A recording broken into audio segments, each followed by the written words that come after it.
Hey,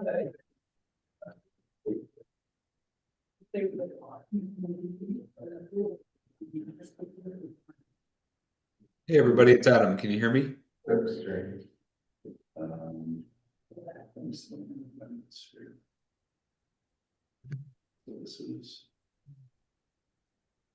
Bond. Oh, this is good. That's fine, because people are there, the last, but we're typically still.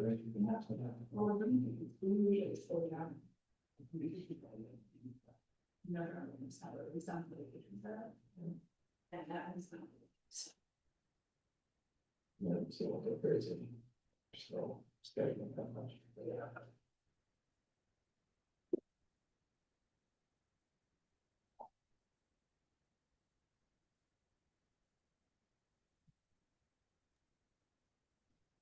Hey, Caitlin, it's Adam. Can you hear me? Yep.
Adam, can you hear anything?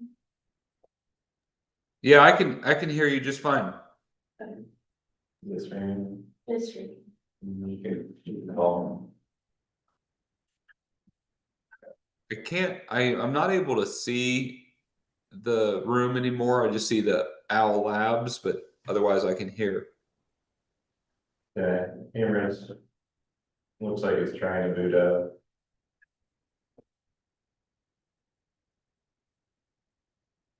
Thankfully, he's training my own machine. So you can't see us restricting audio only or 10.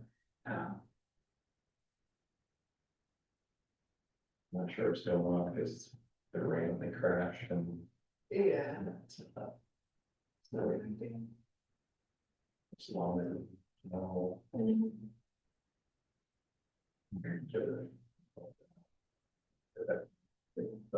Special. Is that the camera right there? The camera and speaker? Yeah. Oh, there it is. There you go. Okay. I'll call the November 19th, 2025 stormwater board order. President Kaiser, Present. Vice President Olson, Present. Member Smelsley, Present. And consideration of minutes.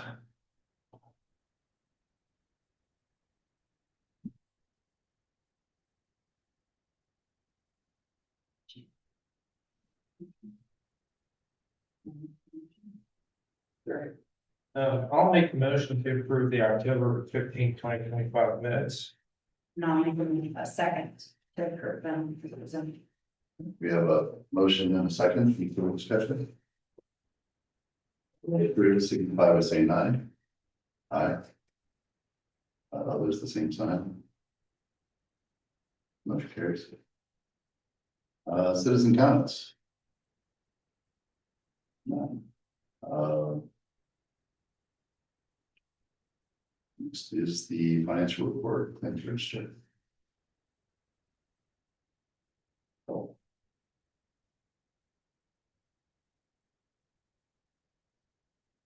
Any has some questions? Some of these things, where was the UV respond to it? utility bill. Oh. I see, okay. Is this all the refunds that we have to be paid this year? That's just for the month of October. Okay. I think they had some last week too.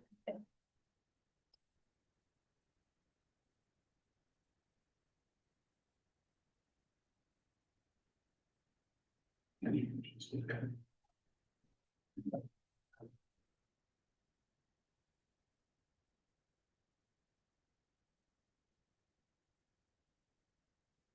What was the street sweeping for? Yes, I reported to you, I think it was a couple months ago that, we did some street sweeping this year. We had a little bit of money left in the budget to be able to do it. It's not something that we get to do every year, but, they were able to do the whole town for that $10,000, and that was including the getting a dumpster, so that was picking up everything. Yeah, it falls under a stormwater function because you're sweeping the gutter inlets and keeping stuff out of the stormwater and IDEM, like the state's like stormwater management program, wants you to sweep. Yeah, so.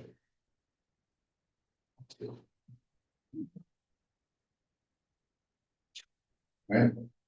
View the claims register, on chain motion. Make a motion to approve the claims register as presented. Second that motion. I have a motion and a second, any further discussion? All those approved signify by saying aye. Aye. Those same, motion carries.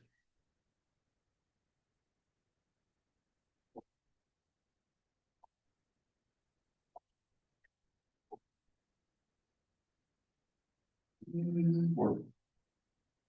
Yes, I have been working with Westler on some of the year items for the annual report. I met with the MS Board partnership, Tuesday. And we did some more end of the year items and started planning for next year's public outreach programs.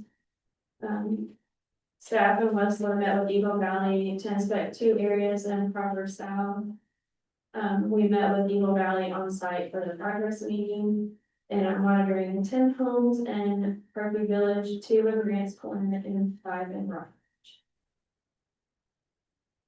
So those 2 areas that you've been inspected, that's just a normal thing that you do in the course of a project.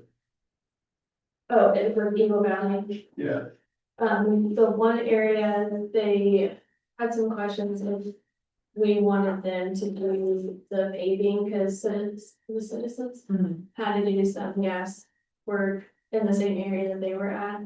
And instead of waiting for citizens to come out and pave it, they asked if we wanted them to do it since they were already there. And then the other one, was just on Muncie.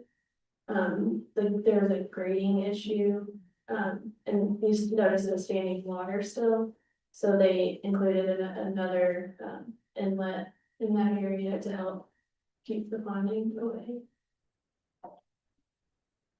So if they have any questions, then they usually just call us out to look at stuff outside of our normal progress meetings. okay.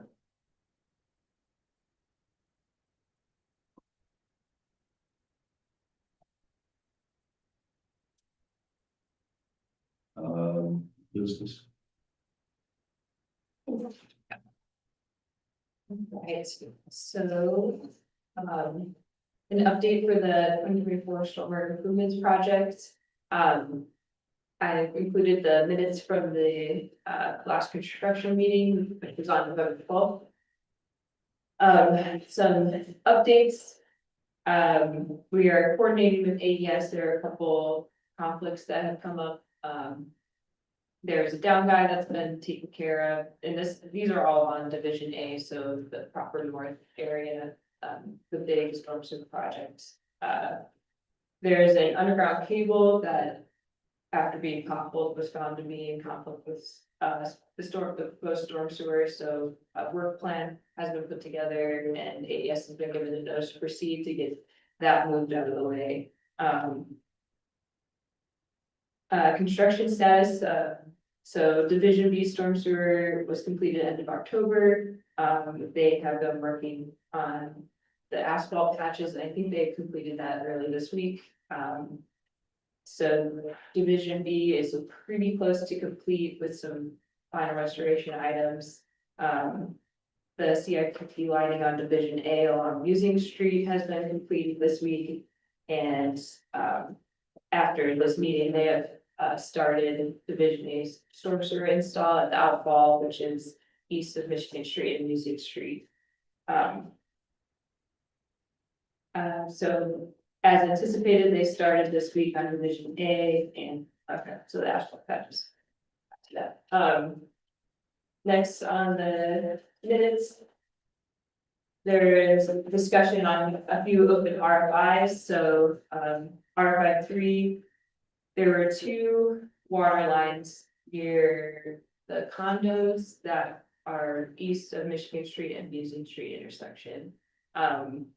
So that's the area where the very start of the downstream end of the storm sewer is going through there, and 2 water service lines were found to be in conflict with the storm sewer, and those serve the condos to the north.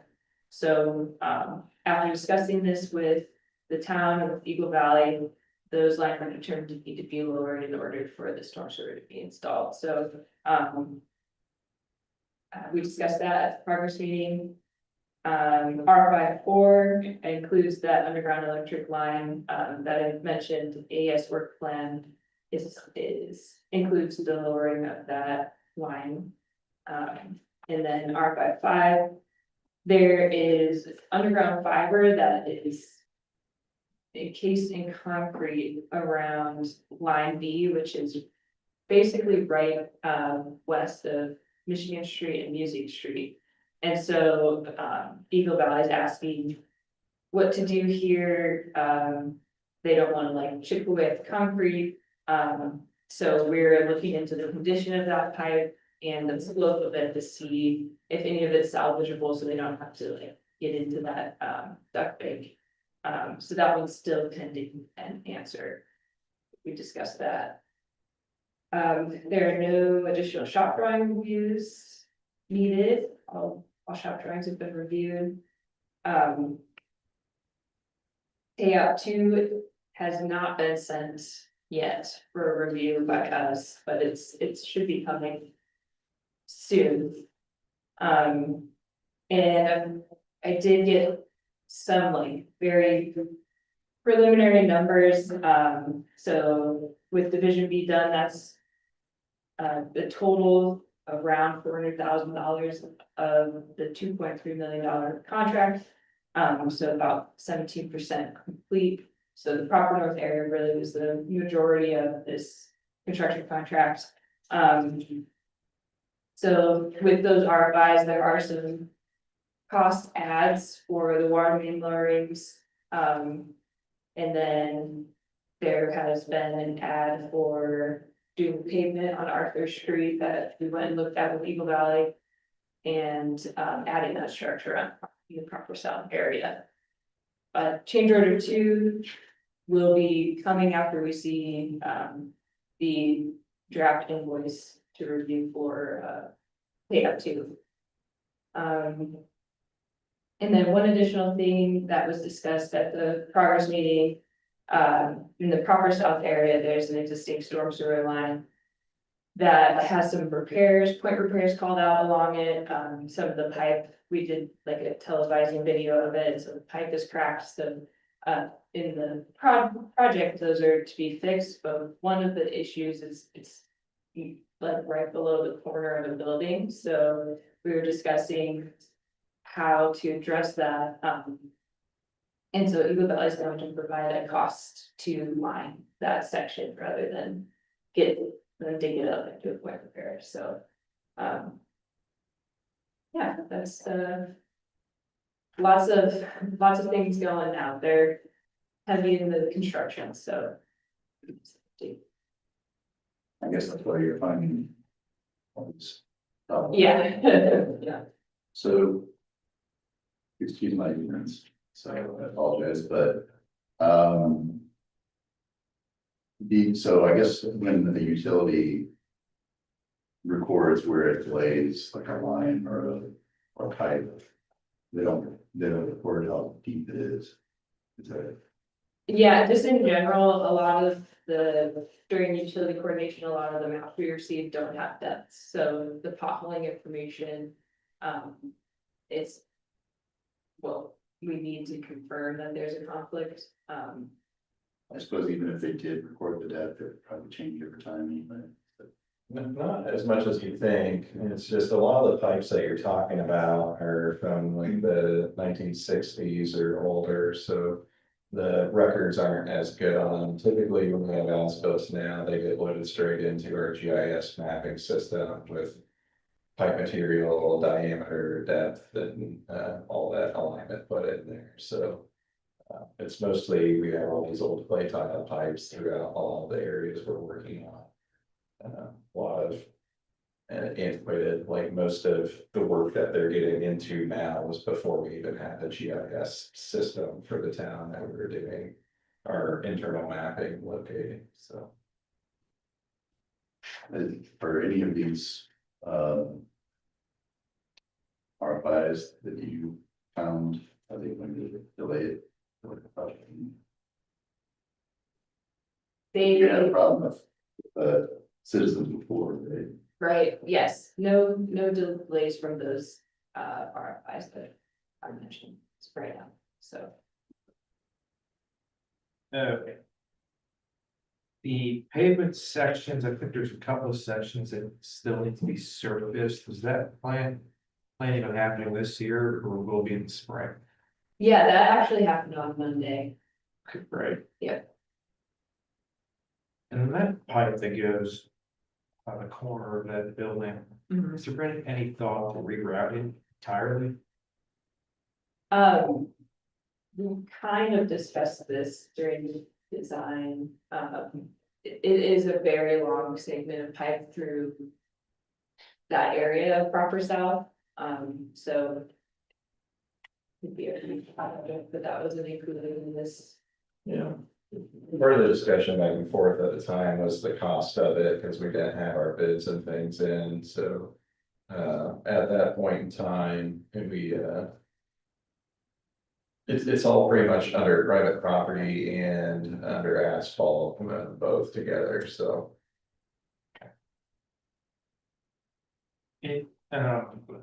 Are we as built on all the pipe that's going in, that Eagle Valley's putting in? Yes, you, at the end of the project, will receive as-built. Who's the surveyor that's doing? We'll provide we'll take the red lines from the contractor and provide you the as-built documents. Those are contractor red lines, right? Do we have surveyors shooting structures? To confirm, Yeah. That it was built as planned. we do not, we can provide that service. Is there a reason we don't do that? Typically in the past, just because we have an inspector in the field part-time, kind of they're matching the plan with the developers on site, we haven't felt the need to, but if that's something the board wants to do to shoot those actual elevations, we could, so. It'd just be at cost, so. Yeah, our RPR is out in the field with the contractor, and so they're seeing like. Their levels and their shots as they're installing it, so. So. Are they noting that in their reports to you? And they're making marks in their plans too, so. I think most municipalities make us survey residents.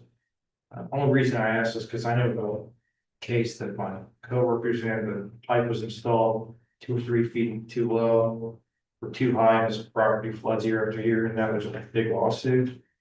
So just a thought, what would as building that cost you?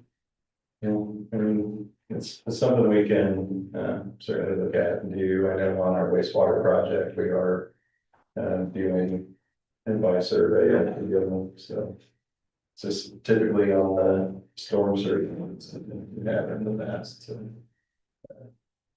Casey, do you wanna get kind of a cost for that? We can look at it as a change order. Sure.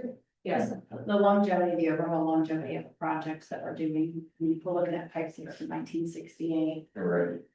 40 years from now, they might look back and say, hey, we had these. And everything was right then, so we know from point here, we're good to go moving forward another 40, 50 years or whatever. But without them, we don't have that reference. yeah, I mean, at the end of the project, you will have all the documentation and all the denoted marks. We'll know exactly where it is. Yeah. Cheyenne's getting at is actual surveyed elevations and everything. Like, See where, the exact plots, but Just, yeah, just to make sure that it's right for design. There'll be a little bit of a difference, but. Yeah. Shouldn't be that far. usually. There.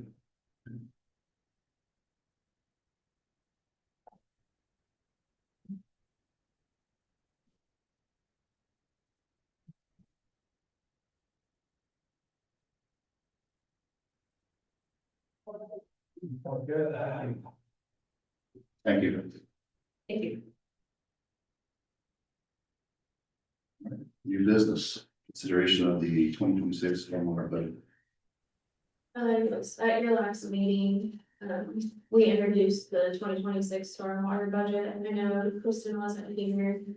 So I asked Adam to come back, just to be able to answer any questions that you might have. But nothing has changed since your last readings. Well, I was looking at the numbers and there does seem to be one large change. So I was looking at what I had before from last week or last month. And I guess it would be 628. It's the capital outlay, or fund 628. Proposed budget had 431,830. 0. Ladies, you know.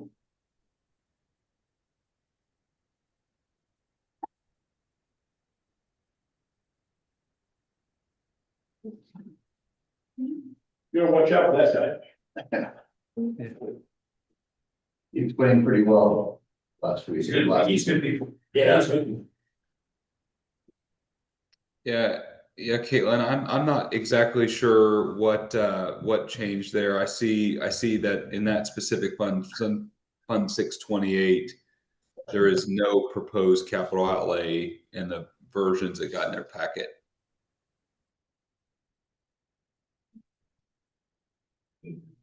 Yeah, there's a. Yeah. That's right. So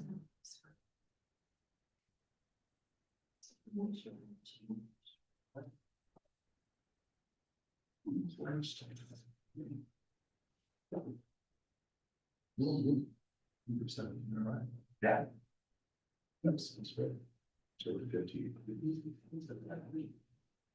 I think his question, Caitlin, is, so I'm looking at the email attached documents. The number he's referencing is on the printed documents that were handed out when you were at the meeting last month, but not in our actual packet. It's different than what I have in the packet to what he has here.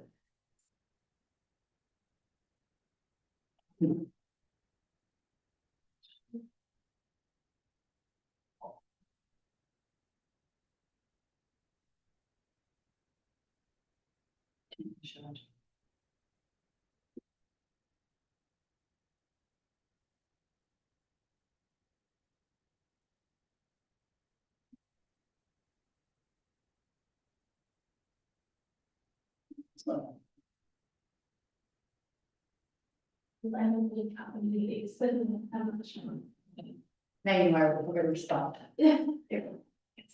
There, but not hush.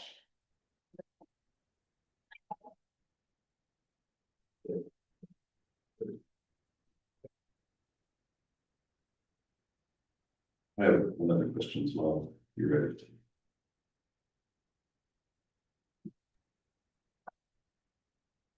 Sure. I think, last time I had a question of,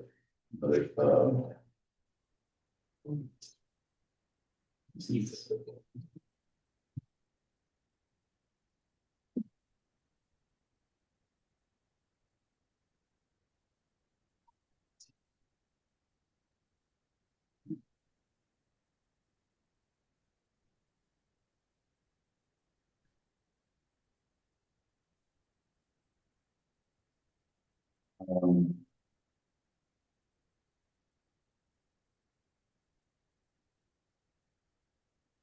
so, on the document that I have here, the budget, for 2026 proposed net revenues and appropriations of 0, but then it had, in on 627, net revenues and appropriations of 52,000. But on the new one, 53,735 and 52,12, so those still don't match. Are they supposed to match? Yeah, we did not prepare these. I can tell you that our preference would be that they kind of net to 0 as it's proposed. What you've got is you've got the 295, 235 coming over to Fund 627, so that ties. So right now, Fund 626 has a net excess and operating of 53,735. So those do not have to tie. So as proposed, there's nothing technically incorrect about it. Now, the capital outlay item that you pointed out, that would be just a preference of the board or the commission with respect to if you want to go ahead and appropriate any capital outlay and in preparation of 2026, or if you want any capital projects next year to come back before you as an additional appropriation.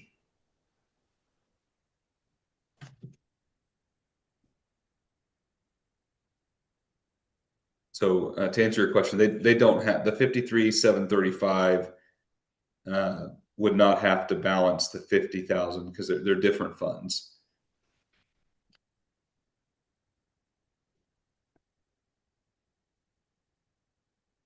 But this one that we have before us today is the one that we're approving. The one that was presented today.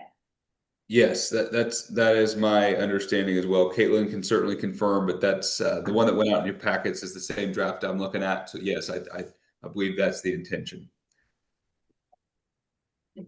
Thoughts on that?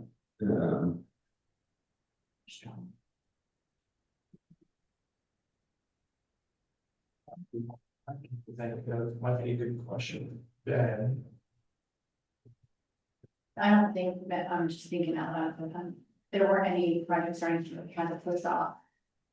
This year, I think we got them all. Well, typically we carry capital also for things that would come up throughout the year for things that are televised and that. That's what I'm trying to see. Because we don't have anything for previous for that section, no. Correct. And it's probable that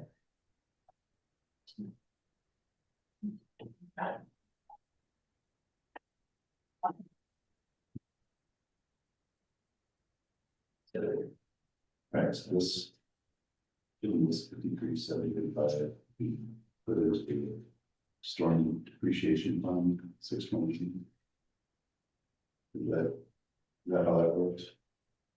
That's been the same, we usually carry. typically carry over to Yeah. depreciation and you carry some capital for active projects. Yeah, I would offer,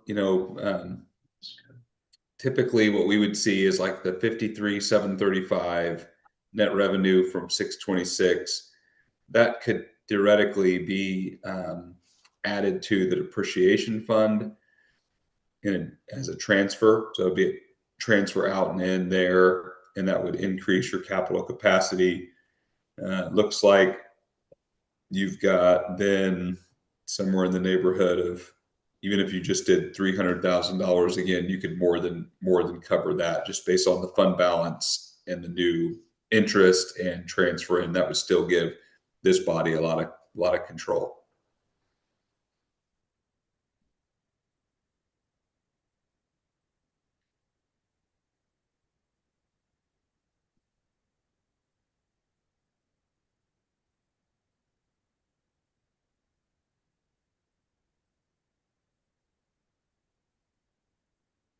Caitlin's checking now.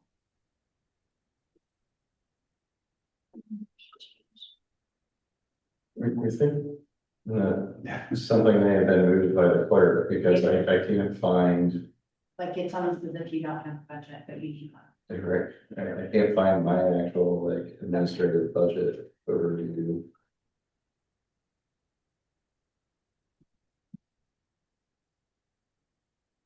It's this 9.06 budget folder. One, yes, I can use it out of that.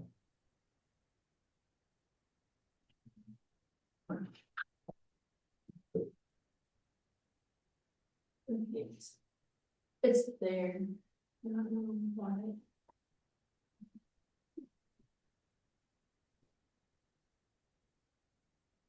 It's there. I don't know why. I don't know if something got changed after I copied everything over.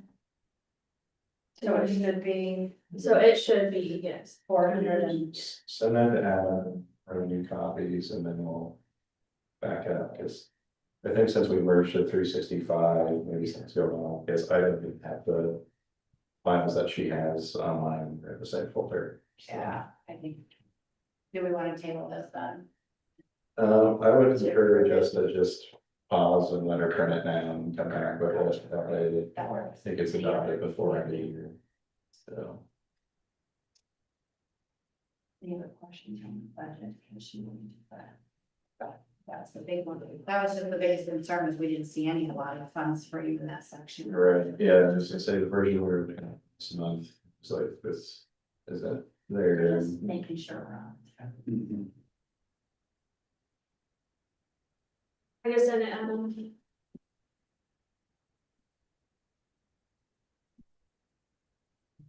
I apologize. What'd you say, Caitlin? She just forwarded you the budget, the correct one. Got it. Okay. Okay, I just received that. Yeah, it has 431,838 in Yeah. capital.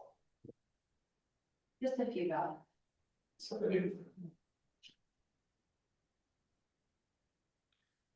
So do we want to bring this back in December?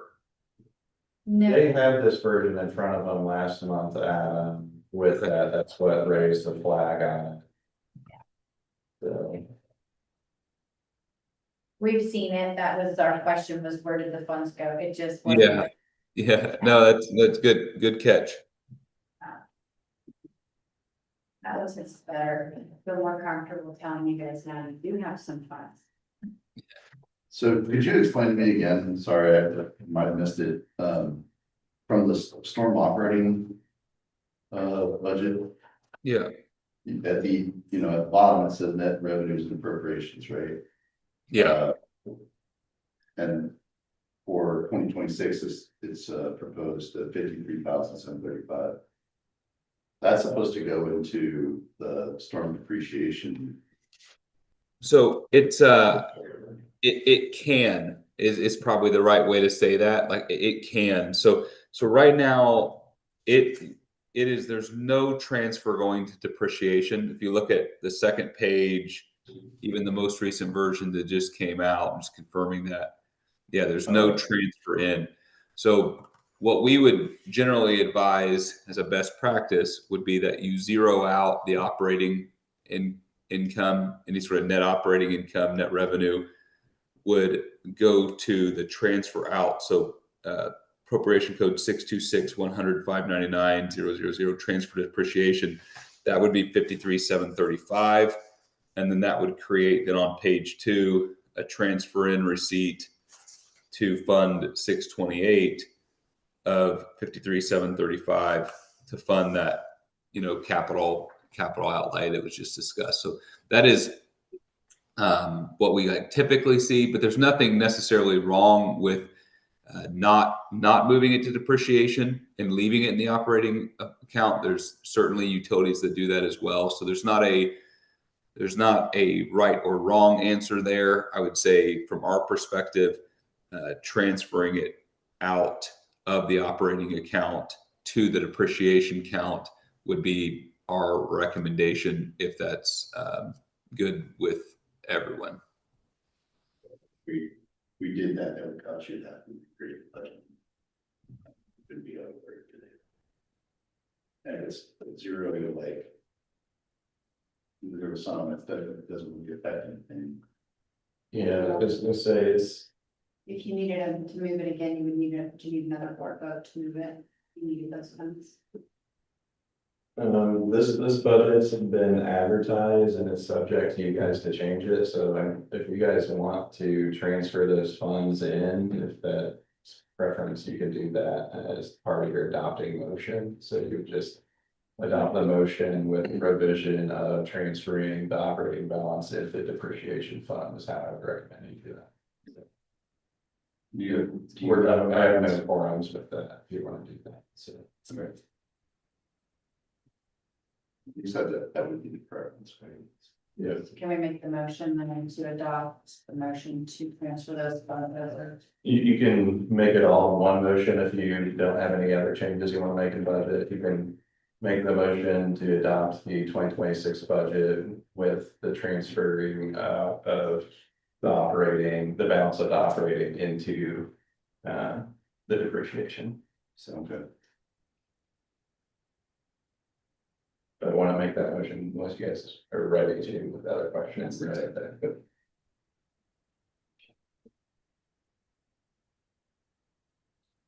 That's all. Yeah.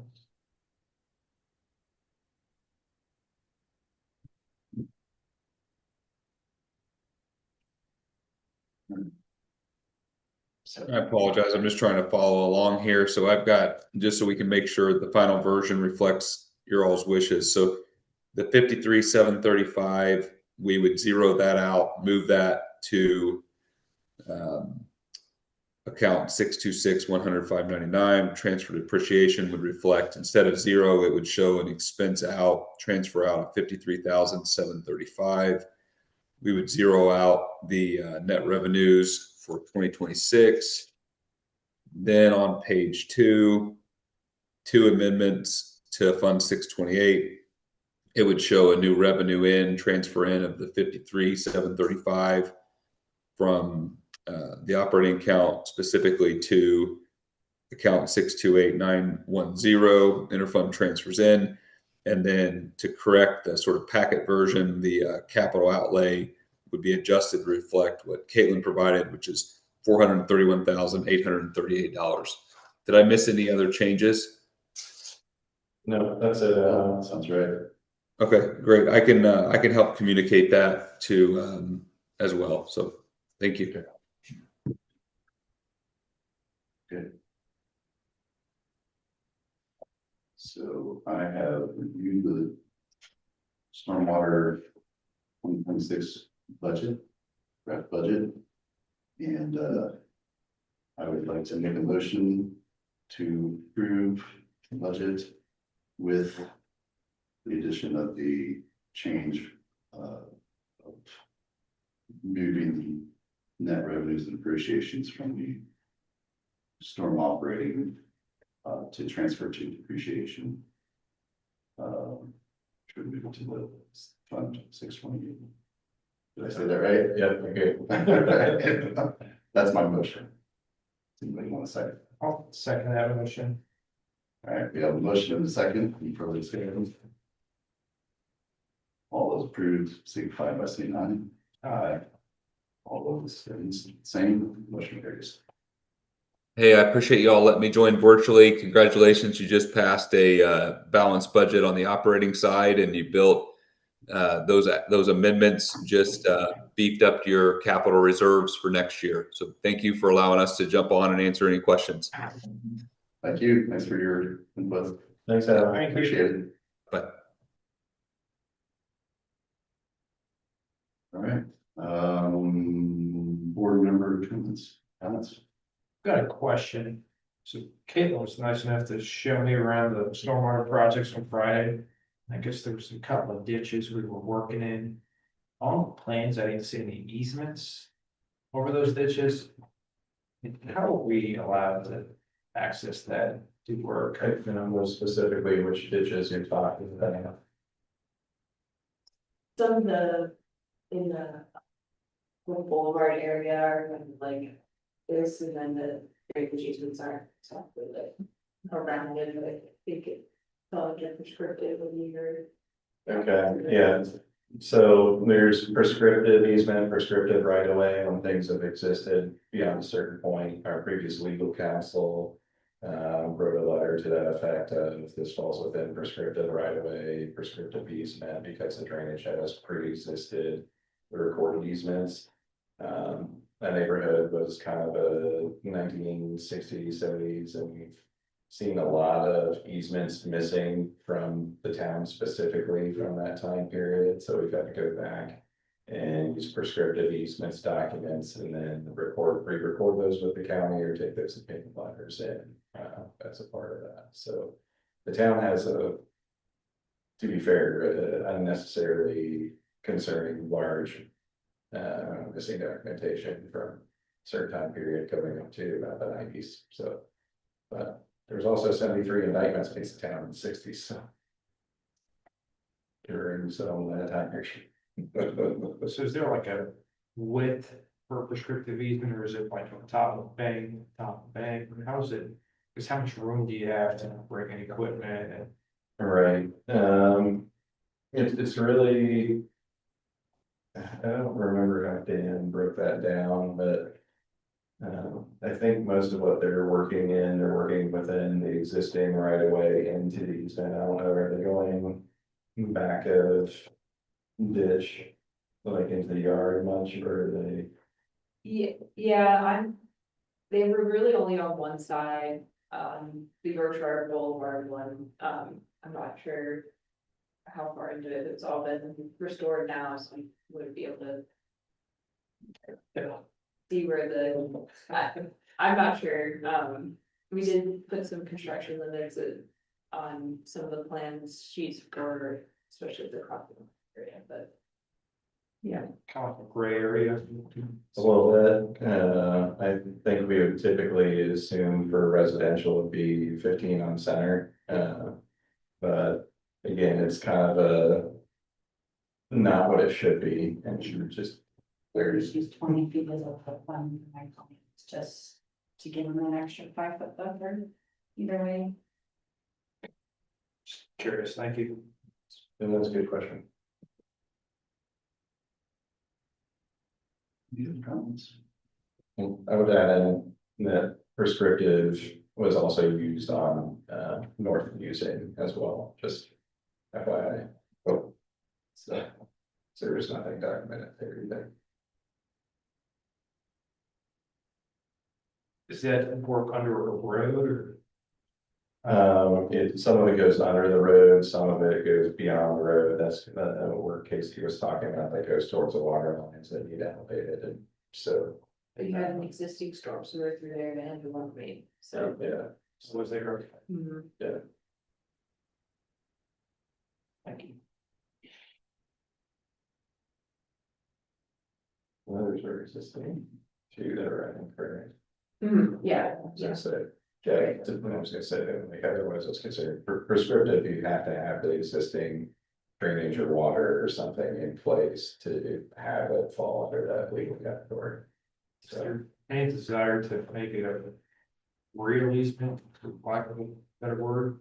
Yeah, we've actually talked to the owner on that one, particularly on, North Musing, the apartments where the majority of that prescriptive easement fell, while trying to.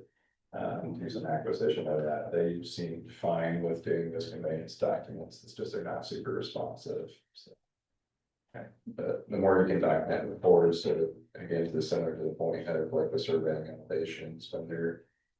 Here 60 years from now, redoing the work or making repairs, they're not also using prescriptive or trying to go back and find, so. Sure.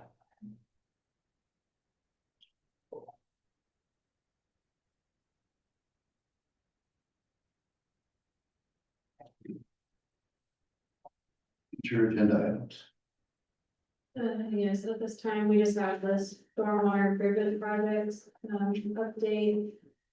But, I wanted to make sure that everyone was going to be in town since it's of this. It's December 7th.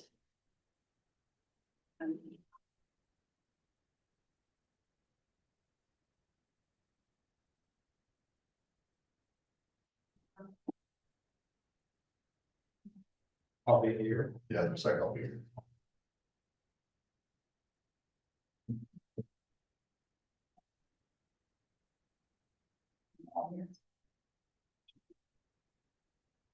It's a good conversation, the attorneys are having.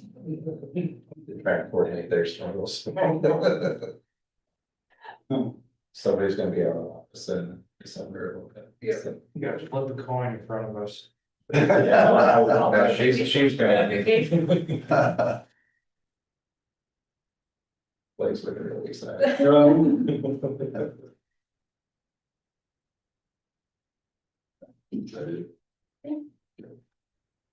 And, all right, there's no further business, I'll entertain a motion to adjourn.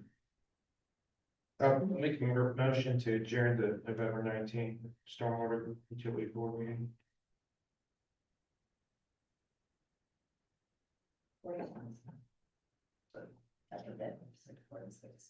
Good. I have a motion and a second, and further discussion. All those approved, signify by saying aye. Aye. Other, same sign. Motion carries.